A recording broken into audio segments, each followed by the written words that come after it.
Bonjour à tous, bienvenue pour ce deuxième webinaire de notre grande journée feu de camp à destination des indépendants et des freelances. Je suis Anne-Émilie, fais partie de l'équipe des Folies Web et je suis ravie de vous retrouver ce matin pour un webinaire intitulé Prospecter et vendre sur LinkedIn sans équipe commerciale, c'est possible. Et j'ai la chance d'accueillir trois intervenants ce matin. Marion Giroudon de Super Freelance, Paul Herbeau de Neo Camino et puis Olivia Midler qui est indépendante, qui est freelance. Bonjour à tous les trois, bienvenue. Bonjour. Bonjour. Bonjour à tous. Je vous laisserai vous présenter en une minute juste après. Bonjour à tous les participants qui nous rejoignent. Je pense qu'il y en avait pas mal d'entre vous qui étaient avec nous sur le premier webinaire pour trouver ses premiers clients. On va enchaîner du coup aujourd'hui sur ce deuxième webinaire sur LinkedIn. Effectivement, on est dans le cadre d'une journée un petit peu particulière puisqu'on est sur Feu de camp, la deuxième édition de Feu de camp. C'est quoi Feu de camp? C'est une journée qu'on a pensée pour vous, les freelances et les indépendants, pour vous aider à réussir sur Internet. On va enchaîner aujourd'hui 5 webinaires sur la journée dédiés à des thématiques numériques d'une heure environ avec une partie questions-réponses pour chacun. Cette journée vraiment spéciale pour vous, c'est l'occasion pour tous nos intervenants de partager leurs expériences, leurs témoignages, leurs compétences et pour vous d'apprendre à mieux structurer votre activité et aussi à apprendre comment accélérer vos ventes grâce à votre présence en ligne. Vous avez très certainement déjà vu le programme si vous êtes inscrit, mais voilà un petit peu le programme que vous allez pouvoir retrouver tout au long de la journée. Donc le premier webinaire qui est déjà passé. Là, on va parler de LinkedIn et puis cet après-midi, vous avez une première partie sur automatisation IA et outils numériques. Ensuite, les secrets d'une marque personnelle puissante sur les réseaux sociaux. Et puis, on terminera en beauté avec un webinaire sur la fidélisation et la recommandation client, les clés pour booster votre chiffre d'affaires. Voilà un petit peu. Alors, on nous demande déjà s'il y aura des replays. Oui, je vous rassure, tous les replays seront disponibles sur tous les webinaires si vous êtes bien inscrits. Donc, vous pouvez retrouver les replays dès la fin du live sur les mêmes liens que les lives. Alors, un petit mot rapidement sur les Folies Web, puisque certains ne nous connaissent pas et nous rencontrent pour la première fois à l'occasion de cette journée feu de camp.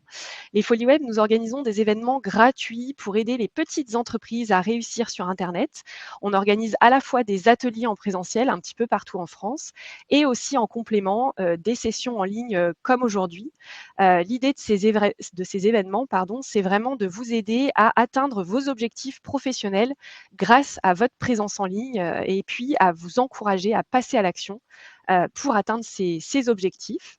Donc voilà un petit peu ce qu'on fait. N'hésitez pas à regarder notre site internet lesfoliesweb.fr pour retrouver toute notre programmation qui a lieu tout au long de l'année.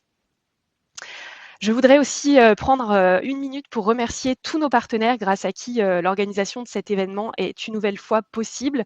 Donc bien sûr, nos deux partenaires co-organisateurs, Réussiren.fr par l'AFNIC et aussi Neo Camino. Paul est un représentant aujourd'hui de Neo Camino, tu nous en diras un petit mot. Et puis, bien évidemment, France Num, la BPI France, grâce à qui on peut organiser tous ces événements. Et puis, vous voyez aussi d'autres logos de nos partenaires relais qui nous soutiennent tout au long de l'année et notamment sur cet événement. Un grand merci à eux pour vous permettre à tous aujourd'hui d'être avec nous pour cet événement. Et puis un dernier petit mot du fait que je vous propose de poser pendant tout le webinaire vos questions directement dans l'onglet questions qui se trouve en bas à droite de votre écran. On vous le rappellera parce qu'il y a des questions qui vont arriver dans le chat, c'est sûr. Remplissez notre petite enquête de satisfaction que je vous fournirai à la fin du webinaire pour recevoir un récap complet, non pas du webinaire, mais de toute la journée, de l'intégralité des 5 webinaires. Et puis, le replay sera bien disponible sur le même lien de connexion qu'actuellement. Donc, si vous avez envie de revoir des choses à tête reposée, eh bien, vous pourrez le faire en toute simplicité. Voilà, j'en ai terminé avec cette introduction. Ce que je vais faire, c'est que je vais enlever mon partage d'écran. Hop, et je vais passer la parole à mes 3 chers intervenants du jour. Marion, je te propose dans un premier temps de nous dire un petit peu qui tu es et ce que tu fais. Ça marche. Bonjour à tous. D'avance, je suis désolée parce que ça résonne un petit peu autour de moi. Je vais faire attention le plus possible. Donc, je m'appelle Marion, je suis freelance depuis 2015, donc ça fait déjà un bon moment. Et puis depuis 2018, je suis aussi mentor pour les freelances. Donc, je vous aide dans votre démarrage, dans le développement de votre activité, sur tous les aspects d'une activité freelance, ambiance cathédrale, oui, c'est vrai, pour trouver vos clients sur LinkedIn notamment, pour gérer tout ce qui est administratif, pour gérer le bon déroulement de vos missions. Voilà, de façon un peu globale, mon but c'est d'aider les freelances à réussir. Et voilà, je vais passer la parole au suivant. Super, merci beaucoup Marion. Paul, est-ce que tu peux nous dire un petit peu ce que tu fais chez Neocamino? Carrément. Et ben du coup, moi, c'est donc Paul Herbeau. Je suis chez Neocamino depuis 5 ans et demi maintenant. Je m'occupe de deux grandes parties. Une partie sur l'expertise en stratégie digitale, donc notamment avec le sujet LinkedIn qui nous rassemble aujourd'hui. Et puis par ailleurs, j'ai la charge de la gestion aussi de l'équipe commerciale globale Neocamino. Donc voilà, on intervient aussi pour aider et accompagner des indépendants, comme vous l'êtes sûrement ici, des dirigeants TPE, PME, dans le développement de leur business par le biais du digital, donc notamment de LinkedIn, notre sujet d'aujourd'hui. Et puis voilà, je pense que c'est un bon petit tour d'horizon. Top, merci beaucoup Paul pour cette présentation. Et puis Olivia, je te propose de te présenter aussi. Tu as un rôle un petit peu particulier aujourd'hui puisque tu es un peu invitée en tant que témoin. Est-ce que tu peux nous dire un peu ton activité? Oui, bonjour. Alors moi, en fait, c'est vrai que je ne suis pas une experte du digital ni donc de l'accompagnement. Je suis directrice artistique. Ça fait bientôt donc 18-19 ans que je suis en freelance, donc à mon compte. Je suis spécialisée en identité visuelle, logo, charte graphique, voilà, tout cet univers-là, dans plein de domaines différents en fait, et en packaging cosmétique et luxe. Voilà, donc j'accompagne les marques dans leur développement de leur image de marque globale. Voilà, je fais quelque chose d'un peu sur mesure en fonction des besoins de mes clients, qui peuvent être soit des indépendants, soit des petites entreprises ou des moyennes entreprises. Je préfère rester à l'échelle humaine. Voilà. Et donc je suis Super. ici plutôt en tant que voilà expérience au bout de 1 an et demi, je dirais, de pratique de LinkedIn. Voilà, parce que tu vas nous expliquer comment tu te sers de LinkedIn au quotidien dans ton métier de, Voilà. de directrice freelance pour atteindre, tu vas nous expliquer tes objectifs. Merci beaucoup à tous les trois du coup pour cette présentation. On en sait un petit peu plus sur vous comme ça.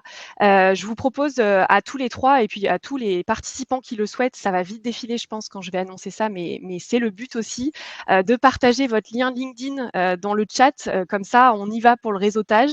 Il y en a qui commencent à se présenter aussi dans le chat, donc n'hésitez pas, c'est le moment. C'est aussi le rôle des événements Folie Web, de faire des rencontres, de réseauter. Donc je vous invite les uns les autres à partager votre lien LinkedIn. Marion, Paul et Olivia pourront le refaire à la fin du webinaire, comme ça si ça a défilé un peu trop vite, waouh, vous êtes au taquet. Merci à tous pour votre dynamisme et votre participation, c'est très très chouette. Allez, bah, il est 11h08. Ce que je vous propose, c'est qu'on enchaîne du coup sur le contenu de cette présentation, parce que les gens sont venus pour tout savoir comment prospecter et vendre sur LinkedIn sans équipe commerciale, comment c'est possible. On va prendre un petit moment d'abord pour reparler un petit peu des bases d'une bonne présence sur LinkedIn avant de parler de la prospection réellement.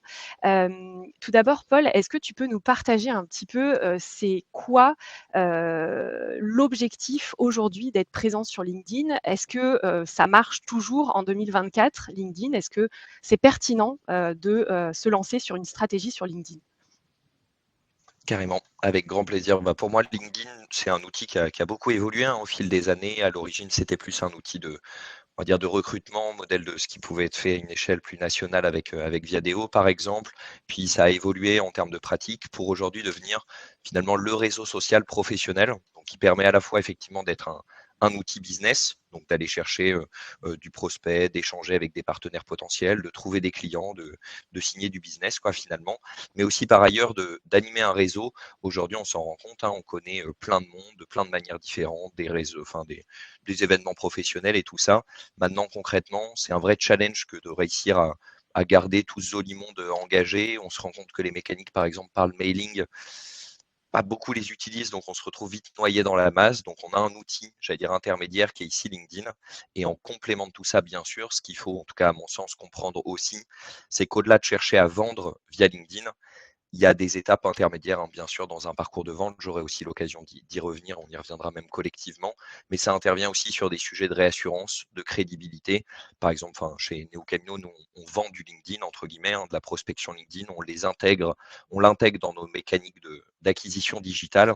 Donc, c'est important pour nous d'être présent, d'être carré. On veut montrer qu'on est un cordonnier bien chaussé, histoire de donner à voir aussi, finalement, de la perspective pour nos futurs clients, prospects et partenaires de demain.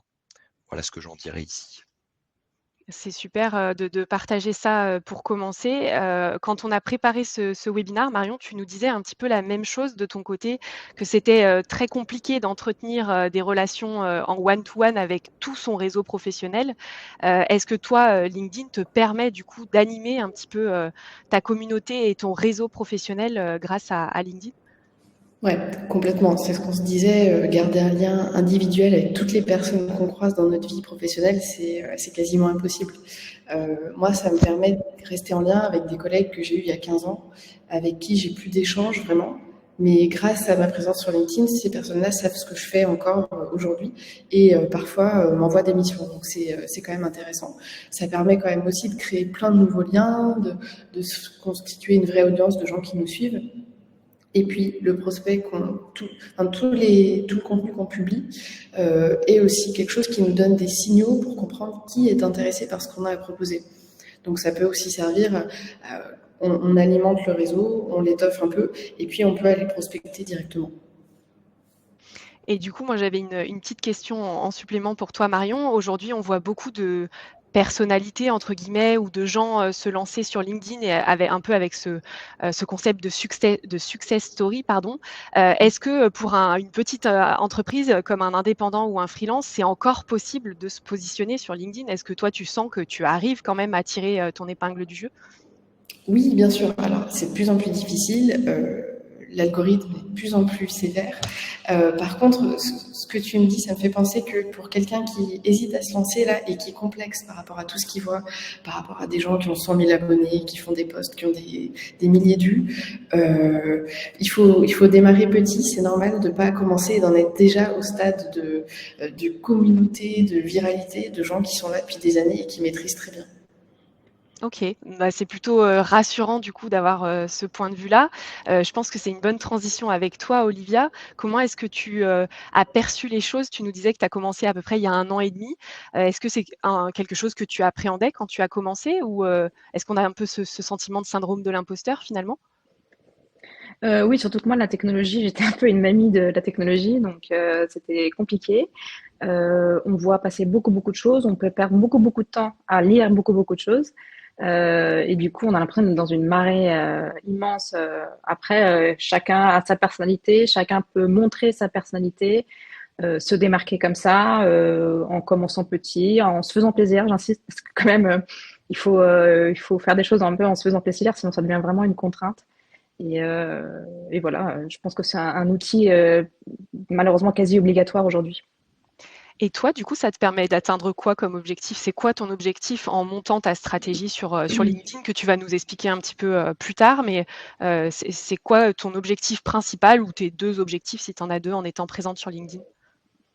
Alors, bah, il y a effectivement deux choses. Il y a le côté ben, montrer qui on est, faire découvrir notre travail, faire découvrir notre personnalité, et du coup montrer à son audience et garder lien avec soit ses anciens clients, soit ses nouveaux prospects.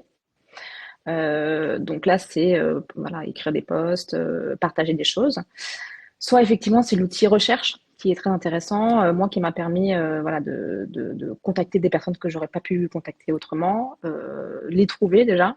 Donc il y a toute cette étape de recherche, de prospection. Et pour moi, c'est vraiment deux choses. Il y a la partie prospection et la partie post et animation de son profil.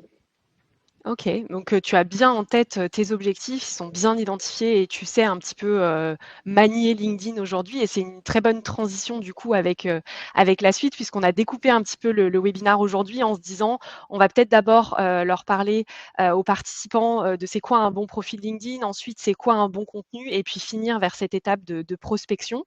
Du coup, je reviens vers toi Paul, aujourd'hui, c'est quoi les bases et les essentiels, d'un bon profil sur LinkedIn? Et beh, je pense que ça fait le lien parfait avec tout ce qu'on vient de se dire ici. Je pense qu'un bon profil, c'est avant tout un profil qui nous ressemble. On n'a pas envie de Enfin, en tout cas, on n'a pas intérêt, plus qu'envie, d'être quelqu'un d'autre sur LinkedIn que la personne qu'on est dans la vie. Donc en tout cas, moi, c'est mon parti pris, c'est la manière avec laquelle je me sens bien aussi d'être présent sur LinkedIn, d'y prendre du plaisir. Ça fait le lien avec ce que disait Olivia justement à l'instant. Donc le conseil que je vous donne à tous, c'est vraiment un profil qui vous ressemble, qui soit authentique, qui soit naturel, qui finalement laisse transparaître ce que vous serez ensuite dans la vie. Je prends souvent une image qui est un peu binaire, mais si vous êtes quelqu'un de plutôt souriant, avenant, bah, il faut que votre présence LinkedIn, donc la photo, la bannière, etc., ressemble à finalement ce que vous êtes dans la vie. Si vous êtes quelqu'un d'un peu moins souriant, bah, ça peut être un peu bizarre que vous soyez souriant sur la photo LinkedIn et pas dans la vie derrière. Bon, après, positionnez-vous comme vous le sentez. Ça, c'est plutôt pour vous et vis-à-vis justement de ce premier niveau. Le deuxième niveau, c'est aussi de garder à l'esprit, et ça fait le lien avec la partie plus commerciale, prospection, tout ça. C'est un profil qui ressemble, en tout cas qui parle aussi à la cible que vous allez adresser. Si vous discutez avec des gros dirigeants du CAC 40, peut-être qu'un profil, j'allais dire basé sur la blague et tout ça, en tout cas sur un ton un peu plus léger, c'est peut-être pas ce qu'ils attendent de vous et c'est peut-être pas, la meilleure manière d'engager avec eux. Donc adaptez bien sûr votre profil à la personne que vous adressez parce que bien sûr vous le construisez pour vous, mais vous le construisez aussi et j'allais dire même parfois avant tout, pour que ça génère du business derrière. Et le dernier point, ça rejoint un peu les gymnastiques autour du site internet, du tunnel de vente, d'ailleurs qui se vérifie sur plein d'éléments de la vie. Mais il faut finalement que ce soit construit comme ce qu'on appelle un tunnel de conversion. Tout commence par cette dynamique d'accroche, finalement le titre de votre profil. Qu'est-ce que vous voulez en une phrase dire à la personne? Moi, par exemple, c'est bah, vous faire réussir grâce au digital. Donc, si vous avez envie de réussir grâce au digital, bah, vous êtes au bon endroit sur mon profil. C'est en tout cas le message que je veux faire passer. Ensuite, un certain nombre de promesses. Qu'est-ce que concrètement je mets derrière ça? La réassurance, j'en parlais tout à l'heure. Donner à voir que j'ai déjà su faire avec d'autres qui vous ressemblent ou que je suis un cordonnier bien chaussé de par ma présence LinkedIn, de par mes posts, de par les interactions sur mes posts. Et le dernier point, j'aurais peut-être même pu commencer par celui-là, c'est un appel à l'action qui est là pour vraiment proposer une prochaine étape commerciale à vos prospects, dans le sens où finalement, un profil LinkedIn, c'est bien, une présence LinkedIn, c'est bien, mais c'est pas le cœur d'un modèle économique. C'est pas parce que j'ai des centaines de milliers d'abonnés LinkedIn que je vais réussir à en vivre. Peut-être que la finalité de mon modèle, c'est d'obtenir des rendez-vous ou c'est qu'ils téléchargent un contenu. On y reviendra aussi tout à l'heure. Mais en tout cas, de proposer toujours cet appel à l'action, cette prochaine étape dès le profil pour finalement être bien sûr que, si je grossis le trait, vous fassiez pas tout ça pour rien, quoi. Donc déjà avec tout ça, on a un bon profil LinkedIn. J'ai partagé du coup ton profil, pendant que tu parlais pour illustrer, tous les points que tu listais. Olivia, de ton côté, est-ce que tu as, les mêmes ressentis? Est-ce que sur ton profil, qu'on va partager maintenant, tu as les mêmes, bullet points à compléter, on va dire? Ou est-ce que tu as des choses en plus, en moins par rapport à ce qu'évoquait Paul? Alors, je viens de me rendre compte, du coup, dans l'explication de Paul, que j'ai pas l'appel à l'action effectivement immédiat. Ah! Donc tu vas pouvoir Effectivement, c'est rajouter ça. important. Donc ça, je vais pouvoir bosser ça par la suite. Alors après, moi, je suis complètement d'accord. En fait, il faut vraiment un alignement global cohérent entre son image de marque. Donc, son image de marque, c'est effectivement ce qu'on va dégager comme émotion, comme sensation, notre photo, notre bannière, etc. La stratégie globale et la cible bien identifiée. Ça, là-dessus, on est complètement raccord. Moi, après, sur la partie graphique, parce que bon, comme je suis graphiste, j'ai un petit peu un œil d'expert là-dessus. C'est vrai que, voilà, par exemple, une photo, il faut qu'elle soit adéquate à ce réseau social professionnel. C'est-à-dire qu'il faut voilà, regarder les gens dans les yeux, parce qu'on n'est pas là pour se cacher, on travaille vraiment avec de l'humain. Il faut plutôt un fond neutre, il faut un visage tourné vers la droite pour le côté positif de la chose. Le bandeau visuel, alors là aussi, je suis un peu le cordonnier mal chaussé, il faut un claim, c'est intéressant. Alors moi, j'ai plutôt mes prestations. et des images qui montrent un peu mon côté chineuse graphique, qui est ma baseline. Après, l'intitulé est hyper important, effectivement. On a aujourd'hui des astuces pour mettre des mots en gras, on met de l'émoticône, même s'il y en a qui trouvent ça un peu gimmick, c'est hyper impactant. Ça anime un peu les choses. Ouais, il faut le Il faut faire être hyper clair sur ce qu'on fait. Ouais.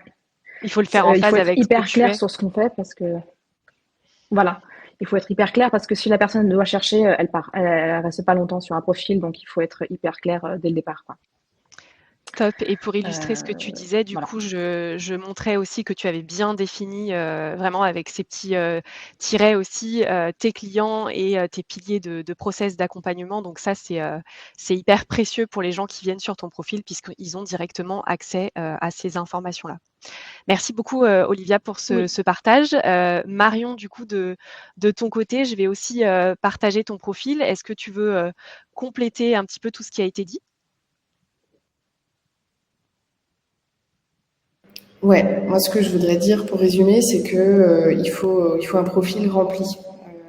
Ça, c'est pas quelque chose dont on a trop parlé encore. Il y en a beaucoup qui ne mettent pas de texte de présentation. Donc c'est un petit peu brut quand même comme façon de faire arriver les gens sur son profil. Il y en a beaucoup qui remplissent pas leurs expériences, leurs compétences, qui en fait, si vous donnez pas d'informations sur votre profil, l'algorithme vous met pas en avant, mais également quand vous avez quelqu'un qui tombe quand même sur votre profil, finalement, il sait pas grand-chose sur vous, donc ça invite pas à la conversation. Et puis là, on a parlé de à quoi doit ressembler un profil. Ça suffit pas de remplir votre profil. Être actif sur LinkedIn, c'est aussi publier et aller à la rencontre des autres, avoir des interactions sur des posts de personnes qui parlent de sujets qui vous intéressent. Voilà, c'est un peu un tout, mais on va y venir sur la partie suivante. Tout à fait, c'est, une très bonne transition, Marion, merci pour ça. Du coup, on va effectivement passer sur une partie un peu plus contenu. C'est quoi, tout simplement un bon post LinkedIn? C'est quoi le type de contenu qui performe le mieux aujourd'hui? C'est quoi une bonne organisation, sur, sa partie, LinkedIn?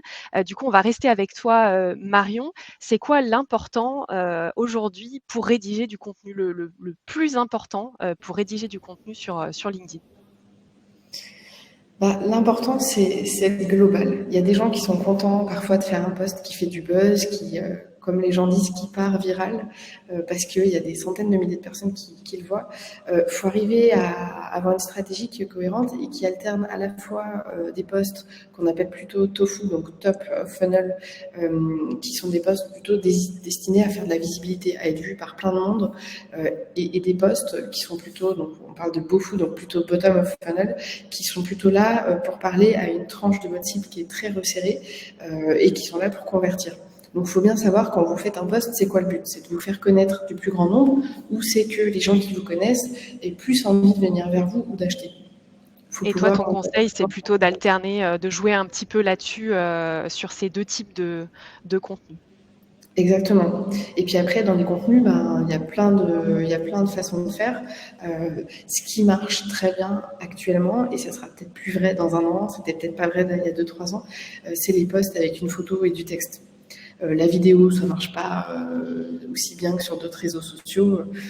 Oui, là, tu ressors un exemple. Bon, bah voilà, il y a une photo. En plus, je suis en train de manger. Alors, évidemment, les Français sont gourmands, ils aiment bien ça.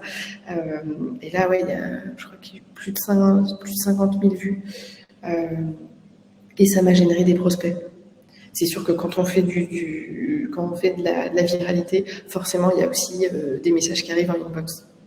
Et est-ce qu'en rédigeant ce post particulièrement, parce que je ne sais pas si vous voyez très bien, mais il y a eu plus de 320 likes, 118 commentaires, tu parlais de plus de 50 000 impressions. Est-ce qu'en rédigeant ce post-là, tu pensais déjà à cette viralité ou pas trop justement?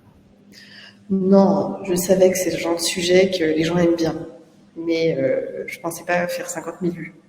Et c'est quoi justement qui, pour toi, à part la photo, est-ce que c'est le fait d'être très authentique dans ton bilan après 6 mois de freelance en Espagne? Est-ce que c'est le fait d'avoir partagé des infos très concrètes? Est-ce que c'est le fait d'avoir été très authentique? C'est quoi pour toi Je pense que c'est vraiment un le... tout. Je pense que c'est un tout, que le jour et l'heure auquel j'ai posté sont bien tombés.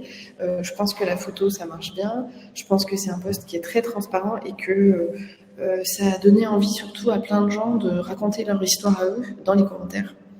Et ça, plus tu as des commentaires, plus le post il est vu en fait. Et donc là, tu avais fait quoi? Tu avais fait un appel aux commentaires en disant partagez avec moi Non, vos... bah, en fait, j'ai même pas demandé ça. Le but là dans ce post, Ça c'était s'est fait plutôt spontanément, quoi. ouais, si vous avez envie aussi d'être indépendant et pouvoir partir vivre où vous voulez, ben, venez me contacter et je vous aide, quoi. C'est plutôt ça Ok. l'idée. Ok, très clair.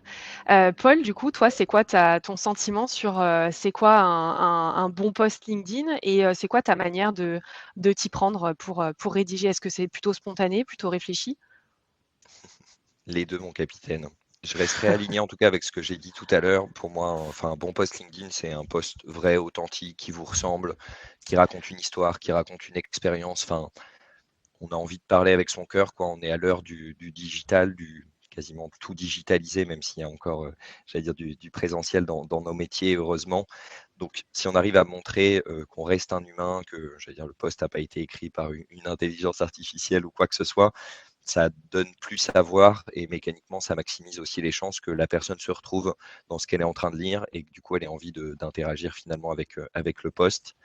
Au-delà de l'histoire de l'expérience, il y a une deuxième, pour moi, typologie de poste. Ça rejoint ce qu'expliquait Marion à l'instant sur le fait d'apporter de la valeur.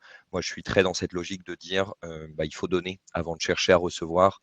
Il y a une petite analogie que j'adore pour ceux qui ont déjà suivi des conférences que j'ai pu animer sur LinkedIn. Je prends souvent l'image du petit bol de chips qu'on vous met au bar avant de vous proposer à boire, parce que le petit bol de chips ou les cacahuètes, elles vont vous donner soif. Ça va ensuite permettre de consommer et on ne vous fait pas payer le petit bol de chips, les petites cacahuètes. Donc c'est tout l'enjeu aussi d'un bon post LinkedIn que d'apporter de la valeur, de donner avant d'espérer recevoir du coup du prospect, de l'interaction en retour. Il y a aussi Ok. pour moi un sujet de... Pardon, ouais, Non, non, vous vas-y, voulez... vas-y. Je pensais que tu avais fini. Vas-y, continue. J'ai bientôt fini. Un sujet de lisibilité, de clarté et d'ergonomie du post, hein. Finalement, on a envie que ce soit digeste, facile à lire. Je vois encore trop de posts qui sont des gros blocs de texte un peu dégueu, un peu indigeste. Personne ne lit un gros bloc de texte comme ça. Ça ne correspond même pas à la manière avec laquelle aujourd'hui notre œil fonctionne. On va balayer le texte en fait de gauche à droite. Olivia parlait des emojis tout à l'heure. Je trouve ça hyper intéressant aussi parce que ça attire l'œil en fait mécaniquement. Ça, j'allais dire, diversifie un petit peu la lecture. Je ne saurais pas vous expliquer comment ça se joue à l'intérieur du cerveau, mais c'est toujours un élément important. Le call to action, j'en ai parlé tout à l'heure, donc un appel à l'action, une prochaine étape. Voilà, par exemple, ici, je proposais de prendre rendez-vous directement avec l'équipe pour ceux qui n'avaient pas eu la chance de pouvoir le faire en direct pendant le salon. Donc, il y a un petit lien pour finalement prendre rendez-vous qui est en commentaire de mon post. Donc, une prochaine étape. Et aussi pour répondre à ta première question, Anne-Émilie, qui est comment je rédige des posts. Globalement, j'ai deux écoles. Soit j'ai des idées qui me viennent un peu comme ça, liées à des événements comme ici. Donc on finit l'événement, je me dis ah bah trop cool, j'ai envie de raconter tout le bonheur que j'ai vécu pendant 2 jours.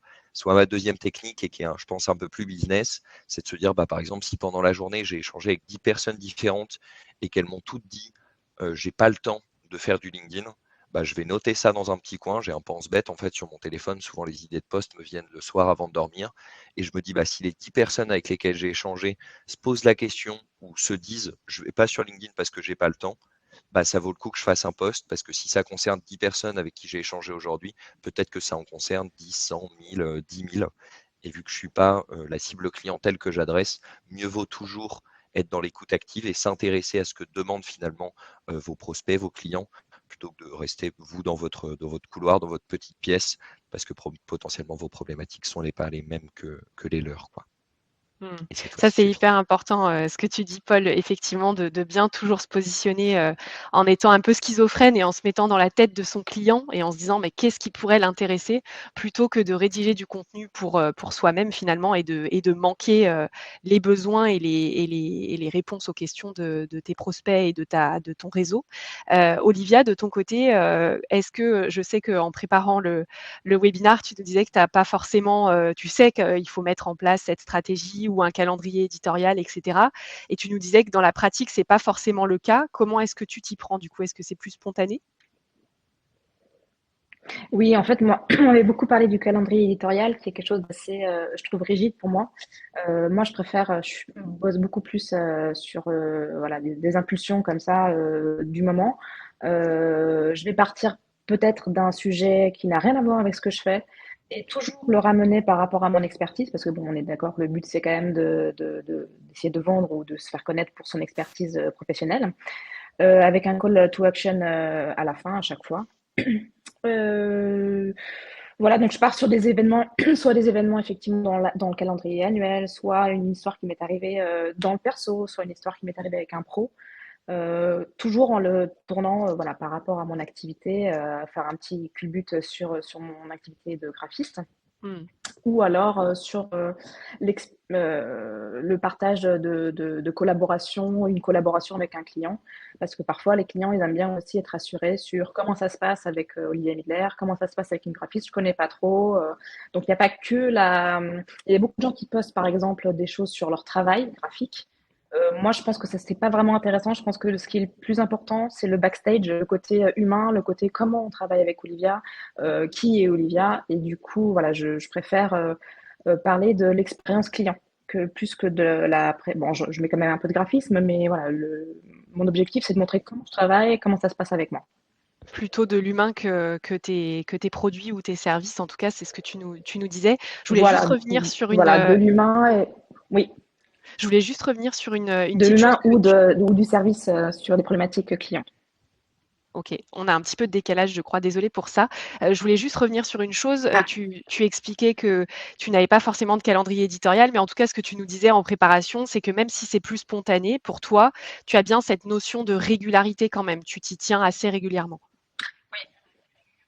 ça, c'est vraiment le mot vraiment phare pour moi de chez LinkedIn, qui au début était une contrainte, mais finalement, ça devient un jeu aujourd'hui. C'est la régularité. Alors, je suis pas voilà, je poste pas tous les jours, j'ai pas le temps. Et je pense qu'il faut faire à son niveau. Je poste une fois par semaine, c'est la rigueur que je me suis imposée. Et finalement, je m'amuse à trouver des sujets et à rédiger. Et effectivement, il faut vraiment, vraiment être rigoureux et sur le long terme. C'est-à-dire que c'est pas un mois, 2 mois où on fait une fois par semaine, c'est vraiment longtemps. Et c'est la rigueur qu'il faut vraiment s'imposer. Et après, je rejoins aussi Marion concernant la photo. Au début, on disait beaucoup, ouais, LinkedIn, on n'est pas sur Insta, etc. Mais je trouve qu'aujourd'hui, les photos sont hyper importantes. Parce qu'en plus, voilà, encore une fois, on est tout en digital, donc c'est bien d'avoir un peu d'humain là-dedans, quoi. Top. Et ben, merci beaucoup pour ces partages. Alors, il y a une question intéressante de Pascal qui dit, que le thème de la visio, c'était comment prospecter et vendre sur LinkedIn. Merci pour ce petit rappel, Pascal. On en est bien, conscient. Simplement, on voulait quand même en une demi-heure, poser les bases parce que, bah, c'est pas le cas pour tout le monde, d'avoir déjà ces bons réflexes de bien compléter son profil, de rédiger du contenu. Ça fait partie aussi, je vous laisserai, confirmer ça ou pas, Marion et Paul et Olivia, mais le fait de poster du contenu régulièrement fait partie aussi de la stratégie, hein, pour prospecter et vendre. Tout à fait. Donc on va passer du coup à cette 3e partie qui intéresse, énormément, les participants et ce que je comprends, tout à fait. Du coup, Olivia, on va rester avec toi parce que c'est toi finalement un petit peu notre témoin du jour. Comment est-ce que, on s'y prend aujourd'hui pour, prospecter lu sur LinkedIn? Est-ce que déjà ça marche vraiment? Et puis peut-être dans un premier temps aussi, comment identifier sa cible et la toucher? Comment, percevoir qui aller voir en priorité sur LinkedIn et comment, les contacter? Est-ce que tu peux nous dire un petit peu comment tu t'y prends? Alors moi, de manière complètement personnelle, je l'aborde de 2 manières, différentes. Une qui est le full LinkedIn, je l'appellerai comme ça, où, là je vais chercher, mes prospects, sur LinkedIn. Donc, soit via, pour ceux qui ont Sales Navigator, mais moi je ne l'ai pas, mais on peut très bien s'en sortir déjà avec LinkedIn, avec les moteurs de recherche LinkedIn, soit via des personnes avec qui on a des relations, soit un post qui m'a intéressé sur lequel je vais pouvoir rebondir. Ensuite, donc une fois que j'ai trouvé ces personnes-là, je vais pouvoir les démarcher. Alors, via une approche personnelle. Par exemple, je parlais du post, on peut faire un commentaire de post. Si on a une relation commune, on dit bonjour, on a une relation commune. Voilà. Bon, ça reste quand même du démarchage à froid. Et également, j'utilise le démarchage automatisé. Donc, je pense que c'est plutôt Paul qui en parlera tout à l'heure, mais voilà, avec un outil qui me permet d'avoir une séquence de prospection qui va commencer par une demande de mise en relation et des messages que je vais personnaliser au maximum vis-à-vis de ma cible et qui va me permettre de faire ça, de bosser sans que je l'ai à faire à la main, ce qui est un peu chronophage. Et l'autre manière de travailler avec LinkedIn que j'utilise, c'est le physique plus LinkedIn, parce qu'effectivement, pour moi, tout n'est pas digital. Donc, j'ai l'habitude de me déplacer sur des salons professionnels de mon milieu, que ce soit de la cosmétique ou autre, sur des foires, sur des événements. Là, je rencontre les personnes physiquement. Je trouve que ça a quand même vachement d'impact parce que, bon, après, c'est une question aussi de caractère, mais j'aime bien voilà, discuter. Les gens me trouvent généralement sympathique et du coup, je trouve que l'approche est plus impactante. Et après, par contre, je reviens sur le côté LinkedIn par derrière pour faire ma prospection. C'est-à-dire que je revois toujours un petit message post-rencontre. Je vais pouvoir, via mes posts réguliers, garder ce lien avec ce prospect en question et concrétiser mon approche commerciale avec des messages un peu plus commerciaux, quoi. Et surtout, les rentrer aussi dans ma liste de CRM qui me permet d'avoir une vision globale de mon action commerciale. Voilà.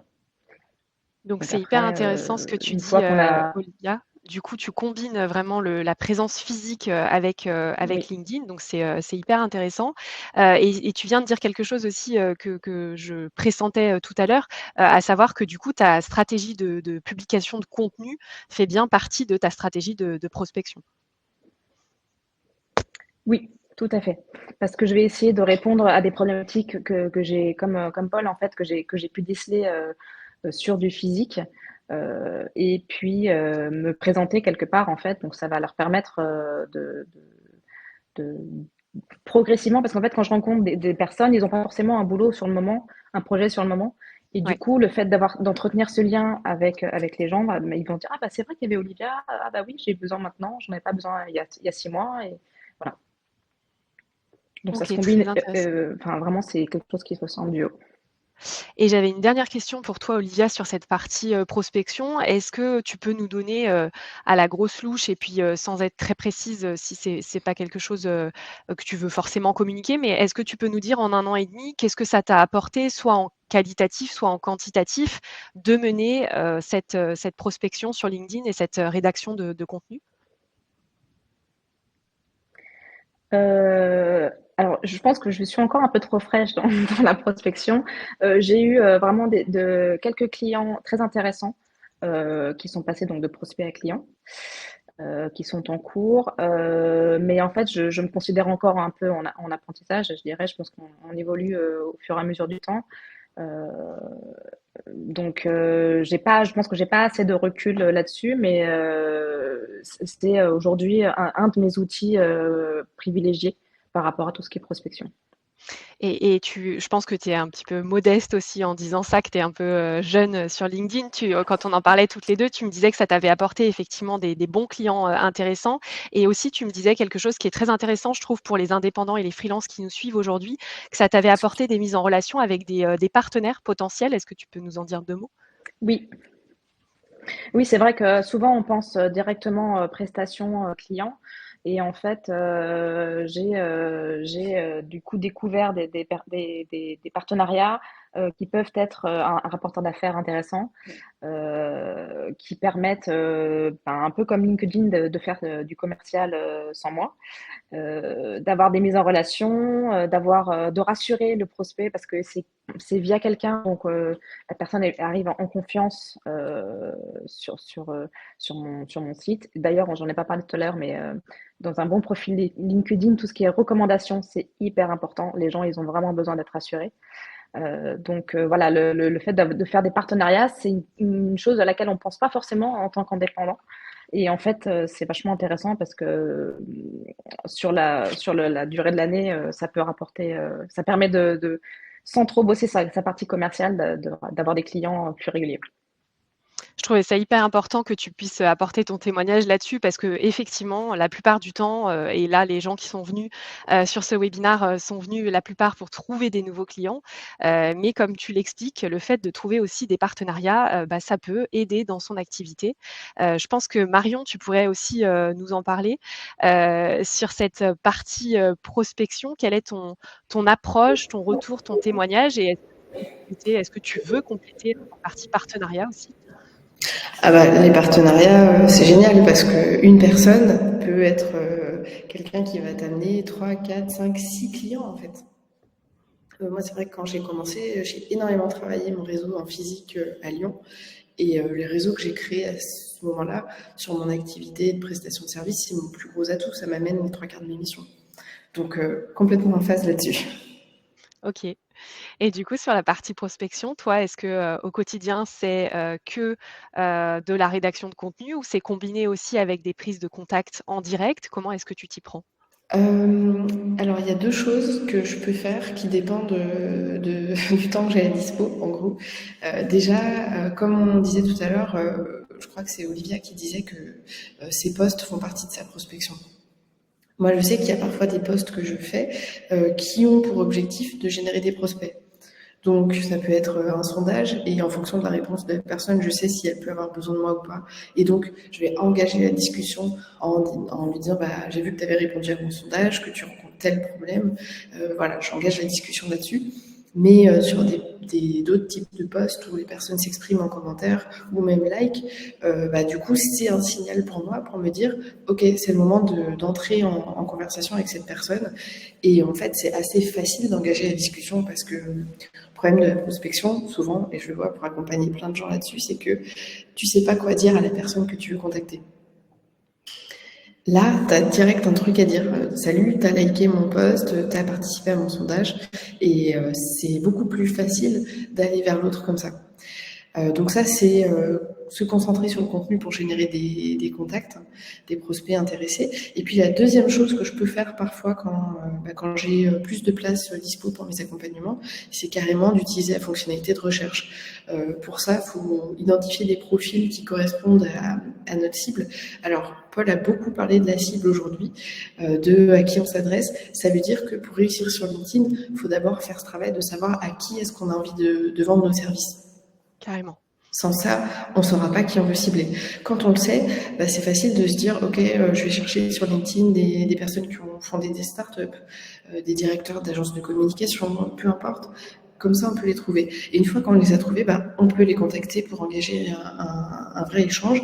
Et là-dessus, je rejoins ce que disait Olivia, il faut que ce soit personnalisé le plus possible. Donc, plus on sait à qui on s'adresse, plus on peut personnaliser le message et évoquer plutôt ce qu'on peut faire pour eux, comment on peut les aider à régler un problème qu'ils rencontrent. C'est plus facile quand le cœur du message, c'est ça. OK, je reviens juste sur quelque chose que tu disais tout à l'heure et je crois soit on en avait déjà parlé toutes les 2, soit tu as peut-être même fait un post LinkedIn là-dessus. C'est hyper important, je trouve, de souligner que les posts LinkedIn qui ne génèrent pas, énormément d'engagement sont parfois les posts qui vont te permettre, d'avoir le plus de prospects, en fait et de mise en contact avec des prospects. Ouais, exactement. J'avais fait un post une fois, j'avais partagé un message sur WhatsApp d'une freelance que j'ai accompagnée qui me donnait les résultats de sa dernière campagne de prospection et franchement, les résultats, ils étaient ouf, quoi. Et franchement, ce post, il n'a pas eu énormément de succès. Par contre, l'appel à l'action que j'avais mis à la fin du post m'a généré plein de messages privés. Donc en fait, c'est pas ceux qui réussissent le mieux en façade, qui Ouais, vont, faut pas derrière trop se fier aux chiffres qui sont visibles sous les posts. Je me permets de souligner cet aspect parce que c'est hyper important pour les gens qui nous suivent de se dire bah ouais, mais moi je publie et ça me et voilà, j'ai pas beaucoup de likes et j'ai pas beaucoup de commentaires. Et en fait, parfois, il suffit d'un post qui répond parfaitement aux besoins de deux, trois personnes qu'on a dans son entourage. Et bim, ça peut aboutir à des mises en relation en message privé et à des prises de rendez-vous, formations, etc. Mais donc, je trouvais ça quand même important de revenir là-dessus parce qu'on ne se doute pas que les posts qui créent le moins d'engagement, parfois, sont des posts qui peuvent générer aussi directement du chiffre d'affaires. Donc, merci beaucoup Marion Oui, pour puis tu ton vois, des partage. fois, je poste pour inciter les gens à télécharger une des ressources que je propose sur mon site. Et souvent, j'ai plus de téléchargements que de likes sur le post. Donc ça montre bien que l'appel à l'action est hyper important. Il faut Ouais. bien avoir préparé son appel à l'action, et pas forcément regarder, ses statistiques. Les statistiques sont importantes, mais c'est pas le seul indicateur, qui doit être, important pour nos participants aujourd'hui. Merci C'est beaucoup pour, d'ailleurs, c'est ce d'ailleurs retour. un peu décourageant c'est d'ailleurs un peu décourageant pour les nouveaux. Il faut faire attention à ça. Tu es passée par là, Olivia, et tu connais, le sujet. Merci à toutes les 2 pour ce partage. Paul, il nous reste, 6 minutes exactement avant de passer aux questions-réponses. Est-ce que tu peux nous apporter, ton point de vue sur la partie prospection? Et ça a été posé dans les questions notamment, nous parler un petit peu de scénarios de prospection, de quoi on parle, comment on s'y prend, et cetera. Carrément. Bah déjà, peut-être pour faire un petit lien avec ce qui a été dit ici aussi, c'est vraiment important. Et il y a plein de questions dans le chat qui retournent de ce sujet-là. J'ai pas beaucoup d'abonnés, mes posts vont faire un flop, donc j'ai un peu peur d'y aller, de poster tout ça. Ce que viennent de dire Olivia et Marion à l'instant, c'est en gros, on se fiche du nombre d'interactions par poste. Ce qui nous importe, c'est l'impact business que ça a derrière. En gros, il y a vraiment deux manières de lire l'info. Il y a ce qu'on appelle les métriques de vanité, quoi, ce qui flatte notre ego, le nombre de likes, le nombre de commentaires. Mais ce qui nous intéresse vraiment, c'est à quel point ça permet de faire du business derrière. Donc, vraiment important d'avoir cette dissonance, en tout cas ces deux grilles de lecture qui sont extrêmement complémentaires, mais qui doivent vous permettre aussi de vous dire, bah, je ne vais pas sur LinkedIn pour faire du like, je vais bien sur LinkedIn pour faire du business. Carrément. Pour faire le lien avec du coup ce qu'Anne-Émilie vient de dire, des scénarios de prospection, il en existe plein. L'idée, et je peux vous en mettre un rapidement à l'écran pour que vous voyez comment ça se structure, comment ça se matérialise. L'idée, c'est vraiment d'y aller étape par étape. Alors, est-ce que je vais y arriver ou pas? Touc, touc, touc, touc, touc. Tu vas y Je vais arriver. peut-être continuer de parler un petit peu le temps que je réussisse à mettre tout ça bien. Du coup, donc l'idée, c'est d'apporter de la valeur. Donc toujours la première étape d'un scénario de prospection, c'est la demande d'ajout. Donc vous allez demander finalement à la personne qu'elle rejoigne votre réseau. Donc cette étape-là peut déjà être automatisée, faite à la main. Ça fait le lien avec ce que Marion expliquait sur la fonction de recherche. Et puis l'étape 2, à partir du moment où l'invitation est acceptée, bah, c'est effectivement de commencer à raconter quelque chose à cette personne.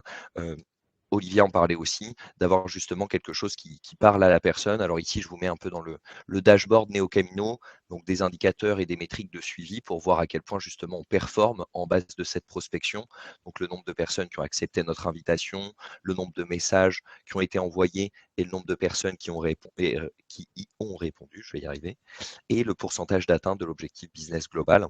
Et ensuite, ça se matérialise comme ça. Donc vous voyez, donc ici, la première étape, c'est quand l'invitation est acceptée, bah, finalement, on passe sur une deuxième étape qui a lieu 4 jours plus tard et qui commence à discuter. Par exemple, ici, on parle traitement thermique. Le sujet importe peu. L'enjeu, c'est d'ouvrir la porte à la discussion. Puis ensuite, de commencer à rebondir, peut-être une semaine plus tard, pour justement commencer à parler de manière un peu plus intentionnelle, dirons-nous. Par exemple, ici, ce qu'on fait, c'est qu'on met en avant soit une demande de devis gratuite, soit, et j'y reviendrai juste après, parce qu'il y a pas mal de questions là-dessus aussi, un apport de valeur, un appel à l'action qui soit peut-être moins, je vais dire, binaire que est-ce que tu veux un devis ou est-ce que tu veux pas de devis, sachant que la personne ne nous connaît pas, hein, ni d'Ève ni d'Adam à ce stade. Elle a juste accepté notre demande de connexion, on lui a juste envoyé un message et là on demande si elle veut un devis, quoi. N'ayant pas eu de réponse, bah, ensuite on peut aussi commencer à rassurer, éventuellement rajouter des éléments de réassurance, des petits témoignages clients, des articles de blog qui doivent finalement permettre d'éduquer et de sensibiliser la personne en question. Donc ça, c'est au niveau de la gymnastique et de la construction d'un scénario. Pour faire le lien justement avec cet apport de valeur, je vais vous mettre le petit lien dans le chat. Mais par exemple, ici, donc dans le blog Neo Camino, on a un petit guide qui permet justement de faire décoller son business par LinkedIn. Ça, c'est un call to action, c'est un bouton d'appel à l'action, c'est une prochaine étape, c'est un petit bol de chips. Donc c'est ce qu'on appelle ici un guide, un livre blanc, une checklist, peu importe comment on l'appelle. Mais en tout cas, ça permet de dire, si vous êtes intéressé par la thématique que je suis en train de traiter, bah, commencez déjà par montrer votre intention en téléchargeant le contenu gratuit et en échange en me laissant vos coordonnées. Je vous mets le Mmh. petit lien du coup dans le chat si vous voulez C'est la regarder mise en comment est bouche. construite. Ouais, exactement, c'est la mise en bouche. Ouais. Souvent, on...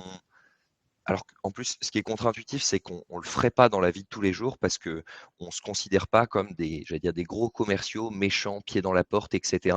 Pourtant, c'est souvent ce qu'on fait sur LinkedIn quand on lui dit bah, tu veux un devis, tu veux un rendez-vous, on ne se connaît pas, mais viens, on discute. Bah, en fait, c'est exactement ce qu'on fait, quoi. On met notre plus gros pied dans la porte et ensuite on se retrouve à espérer finalement que la personne nous dise oui. On n'a rien mis dans la balance en fait. Donc pour moi, cette bonne gymnastique de prospection, elle passe toujours par cet apport de valeur. Et pour du coup revenir à la question de tout à l'heure sur quels sont les bons appels à l'action, de la demande de rendez-vous, du téléchargement de livres blancs, de la checklist, du guide, et en tout cas plein de manières d'apporter justement de la valeur. Cette valeur, elle doit apporter quelque chose, c'est le faire valoir de votre expertise. Elle peut rassurer, des études de cas, des témoignages clients. On peut effectivement automatiser tout ça. Je répondais à quelque chose une question dans le chat avec les outils. Je parlais bien sûr de l'outil Neo Camino, je parlais aussi de Wallaxy. Le conseil que je peux vous donner, et Marion en parlait aussi tout à l'heure, pas besoin d'automatiser pour l'instant tant que vous n'êtes pas à l'aise avec LinkedIn, donc avec un profil carré, avec une bonne stratégie de contenu, en étant bien sûr de l'histoire que vous racontez aux personnes. Olivia en faisait la démonstration aussi parfaite tout à l'heure. Si on contacte 400 personnes pour leur raconter n'importe quoi, on n'aura pas de retour. Si on ne contacte que 10 personnes, mais avec un apport de valeur bien intéressant et bien calibré, on aura peut-être 10 fois plus de retours. Pourtant, on y a mis beaucoup moins d'efforts. Donc c'est un peu l'équilibre du funambule ici. Et Et juste, le si je dernier peux rebondir sur ce que tu dis, Paul, parce qu'on a parlé du fait qu'on complexe souvent face à LinkedIn et au succès d'autres personnes, il n'y a pas besoin de faire des volumes incroyables parce que quand on est indépendant, qu'on est prestataire de service, on ne peut pas absorber 20 nouveaux clients par mois. Donc on a besoin d'en trouver quelques-uns de façon régulière. Donc il ne faut pas se fixer des objectifs qui sont déments, quoi. Sinon on n'y arrivera pas et on se découragera. Et de toute façon, c'est pas nécessaire. Carrément. Il y a dissonance en fait entre l'effort commercial que vous consentez et le niveau de retour que vous attendez. Qualité, quantité, je vois ça dans le chat, c'est bien résumé. Je dis souvent un minimum d'effort pour un maximum d'impact. Et le dernier point, c'est aussi soyez cool avec vous-même, quoi. On apprend tous sur LinkedIn. Marion, Olivia, moi, même les plus grands experts LinkedIn, on évolue, on continue d'apprendre, on continue de tester. Si vous vous mettez trop de pression, forcément vous allez être déçu et forcément vous aurez du mal à y retourner le lendemain. Personne n'a de boule de cristal, tout le monde teste, tout le monde apprend, tout le monde change ses pratiques, tout le monde recommence. L'enjeu, et je crois que c'est Olivia, t'en parlais très justement tout à l'heure, on est vraiment dans une logique de course de fond finalement. On n'est pas là en train de sprinter. Si on met un énorme effort d'un coup et qu'on n'a pas de résultat, bah, il y a quasiment zéro chance qu'on y retourne le lendemain. Ça se vérifie sur la mécanique de prospection dont on discute ici, sur la présence LinkedIn globale, ou même sur le développement d'un business de manière plus macro, dirons-nous. Et Voilà pour ce que je appuyer pourrais tes dire sur la propos, prospection. ouais, pour appuyer tes propos, Paul, on a une participante qui s'appelle Véronique qui nous dit qu'elle invite quasiment tous les jours des personnes depuis plus de 7 ans avec vraiment un ciblage précis. Elle repère dans les likes, les partages, les commentaires, les gens qui, voilà, qui la suivent. Et du coup, elle en est aujourd'hui à plus de 17 000 contacts et elle a une bonne base du coup avec à la fois le quali, puisqu'elle est sûre que ces gens-là sont intéressés par ce qu'elle fait, et le quanti. Merci beaucoup Véronique pour votre partage qui est intéressant. Pour résumer un peu ce que vous disiez tous les trois sur la prospection, toujours bien s'intéresser à sa cible en priorité, toujours leur parler de leurs besoins, de leurs objectifs, vraiment apporter aussi de la valeur, leur proposer de la valeur plutôt que d'être, ce que j'ai retenu, un grand coup de pied dans la porte, comme disait Paul, d'être un commercial un petit peu bourrin. Ça, c'est hyper important. Merci à tous les trois. On va prendre un temps de questions-réponses tout de suite. Je vais juste, avant ça, vous repartager 2 petites slides qui vont pas prendre beaucoup de temps. Hop, Voilà. La première chose que je voulais vous dire, c'est que vous avez la possibilité de recevoir par mail directement un récap très complet de la journée entière, pas juste du webinar de ce matin là sur LinkedIn, mais un récap complet, de notre journée, feu de camp, tout simplement en répondant à l'enquête de satisfaction que je viens de vous partager dans le chat et qui va apparaître aussi, sur votre écran. Donc on vous demande vraiment, de, répondre à cette enquête de satisfaction. C'est hyper important pour nous d'avoir vos retours sur ce genre d'événement. On a aussi une très bonne nouvelle, on vous a réservé en bonus les offres de tous nos partenaires speakers. Donc pareil, je vais vous partager un autre lien dans le chat. Regardez un petit peu ce lien à tête reposée, ouvrez-le et laissez la page ouverte pour plus tard. Vous avez pas mal d'offres à la fois de diagnostic, d'audit, de formation aussi. Donc regardez un petit peu ce qui pourrait vous être utile pour votre activité. Et puis la dernière chose que je voulais vous partager, c'est qu'on a, une bonne nouvelle pour les petites entreprises parmi vous qui ont plus de 2 ans d'existence et qui réalisent plus de 15 000 € de chiffre d'affaires. On a en effet un programme qui s'appelle Tous en ligne maintenant, qui est, gratuit pour ces entreprises-là uniquement, puisque financé par l'État dans le cadre de son plan France Relance à l'initiative de France Num et de la BPI France. Si jamais vous avez ces 2 critères d'éligibilité, plus de 2 ans et plus de 15 000 € de chiffre d'affaires, je vous partage un dernier lien dans le chat sur lequel vous avez toutes les prochaines dates des formations à venir dans le cadre de ce programme. Allez-y et si vous avez des questions, je reste bien entendu disponible pour y répondre. Ce que je vous propose, c'est qu'on prenne un temps de questions-réponses maintenant. C'est ce qui intéresse en général pas mal les participants. Hop, je me mets dans l'onglet questions. On avait une question qui a été très plébiscitée, à laquelle tu as déjà répondu, Paul, mais je pense que ça vaut le coup qu'on s'y arrête quand même 2 secondes parce qu'à chaque fois qu'on fait un événement sur LinkedIn, cette question revient. C'est la page entreprise versus la page profil, la fameuse question. Paul, est-ce que tu veux commencer à réagir là-dessus? En tant que freelance, est-ce qu'il vaut mieux publier depuis une page entreprise ou depuis son profil? Eh ben, j'ai même envie de laisser Marion et Olivia, qui je pense sont beaucoup plus à même de répondre à cette question que moi, de par Je pense, leur situation et la je mienne. pense qu'on va être absolument unanime. Je pense que de toute façon, on va être absolument unanime. J'ai envie de dire, c'est nous. Donc, surtout si on est freelance, la page personne est beaucoup, beaucoup plus importante. Moi, je ne poste rien sur ma page entreprise. Elle existe, mais vraiment, on est entre humains. Donc, il faut parler de nous. Ouais, je suis d'accord. Déjà, Marion? pour un freelance qui se lance, je trouve que ça n'a pas forcément toujours de sens d'avoir un nom d'entreprise. Donc, évidemment qu'on peut communiquer juste avec son prénom et son nom. Et donc, le profil LinkedIn, il est tout indiqué. L'autre truc aussi, c'est que ce qui permet de prospecter réellement, c'est le profil LinkedIn parce qu'avec lui, on peut aller envoyer des messages à d'autres profils. Alors qu'avec une page, c'est pas vraiment possible. Ok. Une autre Et question si qui je est Et c'est bien dois, pareil si je peux préciser, Anne-Émilie, dans la prospection aussi, parce qu'on parlait des parcours de prospection avec Paul, généralement, on parle, on indique le prénom de son prospect. On n'est pas là avec les noms de famille, on n'est pas là, nous faisons ci, nous faisons ça. tout à fait. Et je dirais aussi pour compléter avec une bille qui est, j'allais dire, très pragmatique vis-à-vis du fonctionnement de l'algorithme LinkedIn, c'est la réponse que je faisais dans le chat, mais je pense que tout le monde ne l'a pas vu. En moyenne, un post depuis une page personnelle offre 10 fois plus de visibilité qu'un post depuis une page entreprise. Donc, soit vous êtes prêt à consentir 10 fois plus d'efforts depuis une page entreprise pour aboutir au même résultat, soit vous dites de manière très, j'allais dire, radin, malin, minimum d'efforts, maximum d'impact, autant concentrer mon énergie sur le profil perso et me dire que ma page entreprise, parce qu'elle a un enjeu quand même pour moi, c'est important de le dire, elle permet de rassurer, elle permet de crédibiliser. C'est-à-dire que finalement, ça peut être une étape du parcours que de dire j'ai rencontré une personne via ma page personnelle, elle m'a touché comme ça, je vais aller vérifier sur sa page entreprise, entre guillemets, quelle est bien la personne ou l'entreprise qu'elle prétend être. Donc ça peut être intéressant quand même, mais c'est toujours une question d'effort et de réconfort. Top. Il y a une autre question qui est revenue beaucoup de fois sur les hashtags. On ne va pas y passer trop de temps, mais c'est quoi votre retour là-dessus? J'ai vu que Paul t'avait donné 2-3 éléments de réponse. Est-ce que vous voulez réagir là-dessus? Utile, pas utile? Moi, je le fais, mais j'en ai envie, je fais ce que j'ai envie, mais je pense que ça peut être intéressant. Ça met quand même en valeur les mots-clés du poste, donc pourquoi pas. Je connais pas l'algorithme. Par contre, je vais laisser les experts. Ouais, moi, je les utilise assez peu. C'est vrai que sur LinkedIn, les gens n'utilisent pas énormément la barre de recherche. On n'est pas sur Insta. Et puis, c'est vrai aussi que ça fait un peu forcé, je trouve. C'est un petit côté artificiel. Moi, je les mets, mais du coup, en bas de poste, comme ça, c'est pas forcément, enfin, ça, Ouais. j'allais dire, gêne pas la lisibilité. Simplement, ça favorise une forme de petit référencement naturel de LinkedIn, de dire, mais ça se vérifie notamment sur les sujets de recrutement. Typiquement, quand je fais un post sur le recrutement et que je mets hashtag recrutement, d'un coup, j'ai plein de recruteurs qui m'écrivent pour m'aider à recruter. Donc après, ça peut être un sujet d'équilibre de qu'est-ce que je veux vraiment. Je pense que ce qui est important aussi de savoir, c'est que LinkedIn mène des tests en fait très régulièrement sur justement des logiques de consommation de l'outil LinkedIn. Avant, il y avait des hashtags qui étaient reliés au profil en tant que tel. On pouvait renseigner des hashtags en lien avec son profil.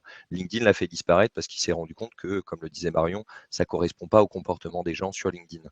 Pour l'instant, la logique de hashtag existe toujours via le référencement naturel des posts. Donc je me dis pour l'effort que ça demande de mettre 4 hashtags en fin de poste, là où la rédaction du poste m'a demandé plus de temps, bah, autant le faire, quoi. Mais par contre, on n'est pas à l'abri que d'ici 2 mois, LinkedIn supprime complètement la logique du hashtag de son outil, quoi. Voilà. Mmh. OK. Une autre question, à ma grande surprise qui a été, très plébiscitée aussi à plusieurs reprises, c'est concernant la double activité. Beaucoup de gens qui va, un peu avec, finalement l'air du temps, hein, beaucoup de gens qui ont une double activité et qui sont un peu perdus dans la manière de s'y prendre. Est-ce qu'on parle de ces 2 activités? Si on en a une principale, on parle que de la principale? Comment est-ce qu'on s'y prend un peu là-dessus? Je ne sais pas si Paul, tu veux réagir là-dessus ou Marion? Ouais, peut-être plus Marion Olivia, je pourrais apporter une petite bille à la fin, mais vu que c'est Bah, moi aussi en qui me fait, on voit des gens hein, sur LinkedIn qui sont slasheurs, c'est marqué boulanger, slash peintre, je sais pas, je dis n'importe quoi. charcutier. Finalement, ça dépend aussi de à qui vous vous adressez. Si vous avez deux activités qui ont rien à voir et qui s'adressent à des cibles qui ont rien à voir, effectivement, ça serait mieux d'avoir deux profils. Vous pouvez, il faut qu'ils soient liés à deux adresses mail différentes.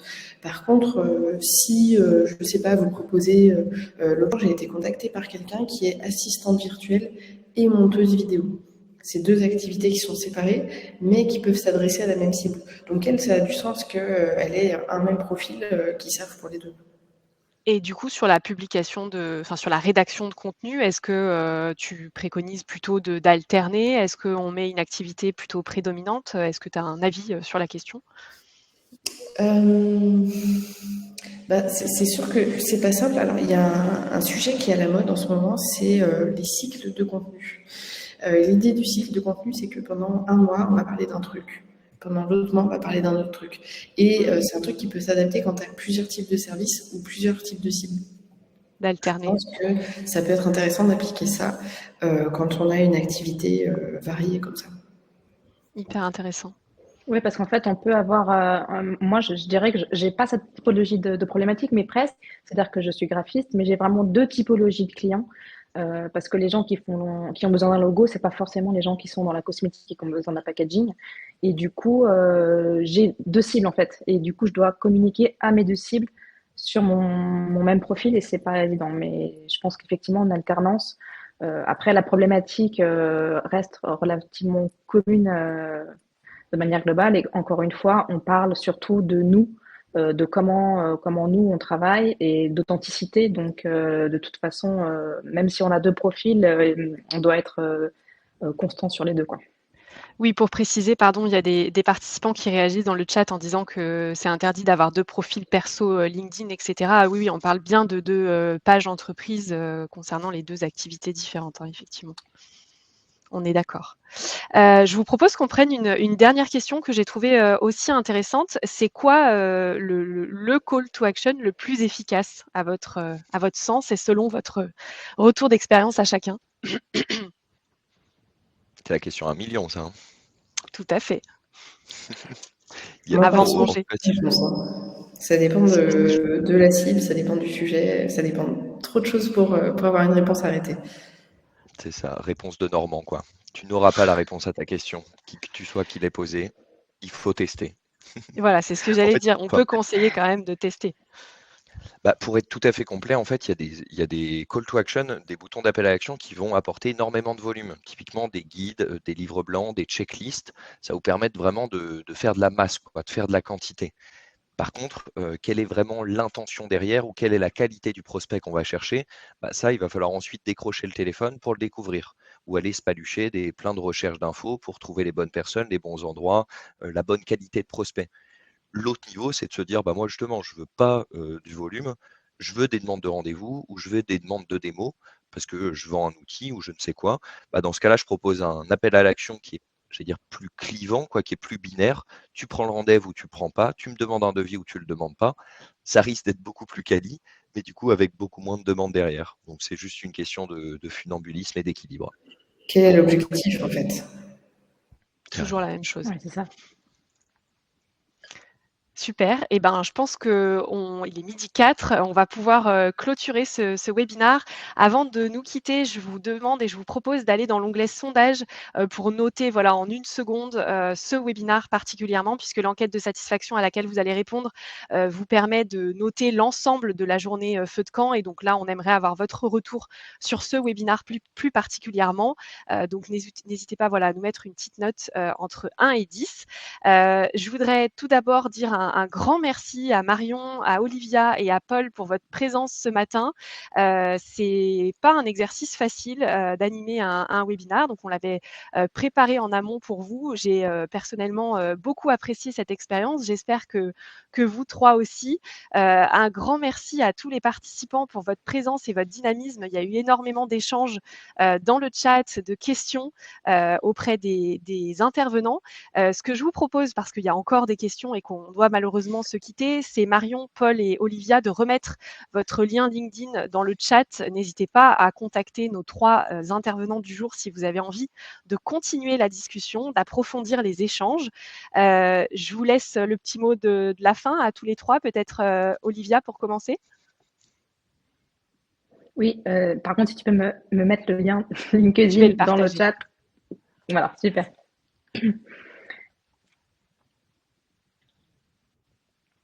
Alors, pardon, c'était quoi la question? Ouais, tu veux nous dire un petit mot? Quelle a été ton expérience pour ce premier webinaire, Olivia? C'était très sympa. J'étais un peu stressée parce que je suis face à 2 cadors des webinaires. Mais non, c'est toujours intéressant de pouvoir apporter son vécu en tant qu'indépendant. Donc, voilà, si ça peut aider certains, je suis ravie. Un grand merci à toi, Olivia, d'avoir été avec nous. Marion et Paul, un petit mot. Marion, peut-être? J'ai l'impression que Paul me laisse la parole. Merci à tous de votre présence et d'avoir été si participatif. Si ce que j'ai raconté peut vous aider, j'en suis ravie. Et puis si vous voulez qu'on reste en contact ou si vous voulez voir d'autres choses que j'ai faites, il y a dans le chat le lien de mon profil. Et puis vous pouvez aussi me trouver sur YouTube, Super Freelance. Voilà, merci à tous. Merci beaucoup Marion. Paul, le dernier mot de la fin? Carrément. Merci à tous, merci Anne-Émilie, merci les Folies Web, c'était encore un super moment, bien cool d'avoir testé en plus un nouveau format sans slide, donc on est preneur aussi de vos retours, savoir si ce nouveau format un peu plus interactif, participatif vous a plu, est-ce que vous en avez pensé?